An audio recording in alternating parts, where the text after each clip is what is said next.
क्योंकि मुझे तकरीबन 5.5 साल यहाँ हो गए हैं। तो उसमें डॉक्टर अबू बकर है, डॉक्टर गांजा साहब हैं, उसके बाद डॉक्टर सलीम साहब हैं, उसके बाद डॉक्टर एम ताहिर साहब हैं, उसके बाद जो है वो डॉक्टर इमरान हैं, और इस तरह के बहुत सारे लोग हैं जो कि हर डिपार्टमेंट में अगर आप 15 बंदे हैं तो उनमें से 8-10 ऐसे हैं जो कि लड़कियों में भी इन्वॉल्व हैं, फीमेल में भी, और उसके साथ साथ करप्शन में भी इन्वॉल्व है, फाइनेंशियल है।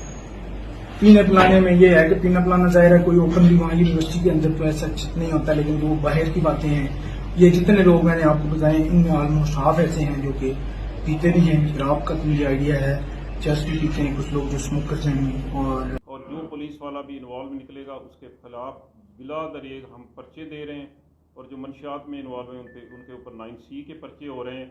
किसी के साथ कोई रायत नहीं बरती जा रही। देखें, जामिया मेरे लिए एक तकद्दस का दर्जा रखता है। ना मैंने जामिया को टारगेट किया है और ना उसमें किसी किस्म का कोई पर्टिकुलर अफराद मेरे टारगेट में है। मेरा टारगेट मंशियात का इस्तेमाल, खरीदो फरोख्त और वो पार्टी हैं जिन्होंने माहौल ख़राब किया हुआ है। हम सिर्फ उसको टारगेट कर रहे हैं। अगर जामिया का स्टांस है कि हमने किसी के खिलाफ को टारगेट करके काम किया है, तो मैं इस फोरम पे ये चैलेंज करता हूँ कि चाहे जुडिशल सतह पर, चाहे रीजनल सतह पर, चाहे प्रोविंशियल सतह पर कोई टीम इसको डिग आउट कर ले कि हमारा किसी किस्म के साथ, इदारे के साथ ना कोई तअस्सुब है, बल्कि वहाँ हम तो उस एज ग्रुप में हैं जहाँ हमारे खुद बच्चे और बच्चियाँ वहाँ पर पढ़ रही हैं। तो एक जिसकी अपनी बच्चियाँ हो वो कैसे किसी जहाँ बच्चियाँ पढ़ती हैं उस इदारे को बदनाम करने की कोशिश करेगा।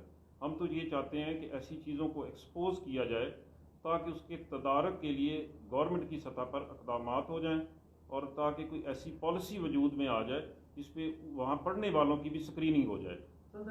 हमारे पास अब आपको हम लिस्ट प्रोवाइड कर सकते हैं कि इस वक्त जामिया में 100 से ज़्यादा ऐसे लोग हैं जो मंशियात के रिकॉर्ड याफ्ता स्टूडेंट्स हैं, जिन पे खुद पहले सबका पर्चे हो। 113 को हमने आइडेंटिफाई किया है जिन पे पहले खुद 9C के पर्चे हैं। तो इसमें कोई जामिया का कसूर नहीं है, ये सिर्फ स्क्रीनिंग का मसला है, और हमारी ख्वाहिश है कि हर सतह पर स्क्रीनिंग हो ताकि जब मेरी बच्ची जाए तो मैं इस कॉन्फिडेंस में हूँ कि जिस इदारे में जा रहे हैं वो घर से ज़्यादा उसकी टेक केयर करेगा। इसमें सर एक अबू बकर पकड़ा गया, वो आज तक ये दावा नहीं कर सका, एप्लीकेशन नहीं दे सका कि पुलिस ने उस पर कोई चीज़ प्लांट की है।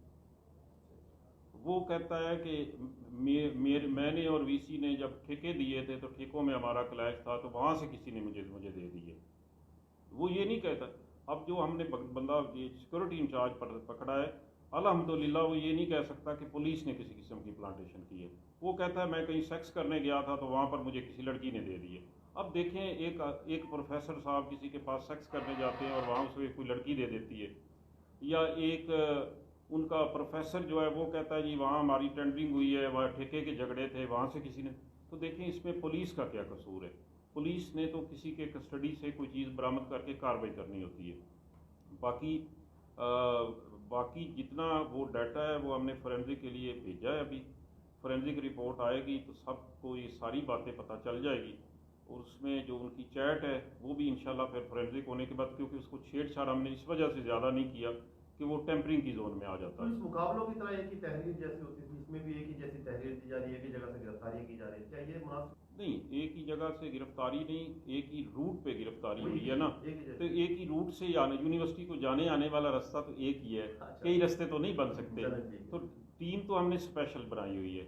देखें सर, जो बच्चों के निकले, क्या किसी से राब्ता करने की कोशिश की गई है पुलिस की जानिब से? जहाँ ये वीडियोस बनी है, दो चीज़ें हैं, एक चीज़ है नारकोटिक्स, एक है सेक्स इश्यूज जो हैं। अभी तक हम सेक्स इश्यूज़ को किसी को टच नहीं किया, क्योंकि हमारे पास कंप्लेनेंट नहीं है। अगर हम एट इज़ ओन करते हैं तो हो सकता है किसी बच्ची का फ्यूचर ख़राब हो जाए, किसी बच्चे का फ्यूचर ख़राब हो जाए।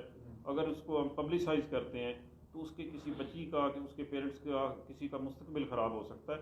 हम उस हवाले से सच्ची बात है, हमने बात को आगे चलाने की सोशली ये बहुत बड़ा एक ज़्यादती होगी कि अगर हम ये करते हैं कि हम उसको एडवर्टाइज़ करें। कार्रवाई भी इंशाल्लाह ज़रूर करेंगे। अच्छा बात साहब, ये बता दीजिएगा कि कितने अरसे से ये काम था जो फैली हुई ये डेटा निकाला गया, तो क्या मुल्ज़म का क्या इंसाफ है, कितने अरसे से ये काम हो रहा था, और अरसे दराज से अगर हो रहा था तो अभी सडनली इसके ऊपर मूवमेंट भी शुरू हुई, तो ये भी जाहिर हो रहा है कि किसी मिनिस्टर के बेटे की इन्वॉल्वमेंट थी, तो उसको उस तरफ राग़िब किया जा रहा था। तो जब ये शिकायत ओपन हुई तो इसके ऊपर फोकस किया गया और इसके ऊपर काम शुरू हुआ। इस हवाले से अल्हम्दुलिल्लाह आपसे सच्ची बात करूं तो मेरे साथ किसी मिनिस्टर ने, किसी अवामी नुमाइंदे ने कभी कोई शिकायत नहीं की। उसका अपना एक पॉलिटिकल बैकग्राउंड है, वो मेरे पास शिकायत लेकर क्यों आके कार्रवाई करवाएगा। ये कार्रवाई हमारे आईजी साहब के हुक्म पर और चीफ मिनिस्टर के हुक्म पर कि आप ऑपरेट करें और मंशियात को ख़त्म करें, ये हमारा इनिशिएटिव है। ये चीफ मिनिस्टर पंजाब का इनिशिएटिव है, ये आईजी पंजाब का इनिशिएटिव है। इसमें किसी मिनिस्टर, किसी पार्लियामेंटेरियन का कोई दखल नहीं है कि उसने ये इनिशिएटिव कराया है। ये मेरा अपना ज़ाती था कि मुझे सच्ची बात है कि आइस पीने वालों से जब मेरी मुलाकात हुई और जब मैं उनसे इंटरेक्ट किया और हमने पकड़े, तो मुझे एहसास हुआ कि आने वाले चंद सालों में ये पूरी नस्ल तबाह कर देंगे। सर एक के हवाले से तो हम सारा काम कर रहे हैं।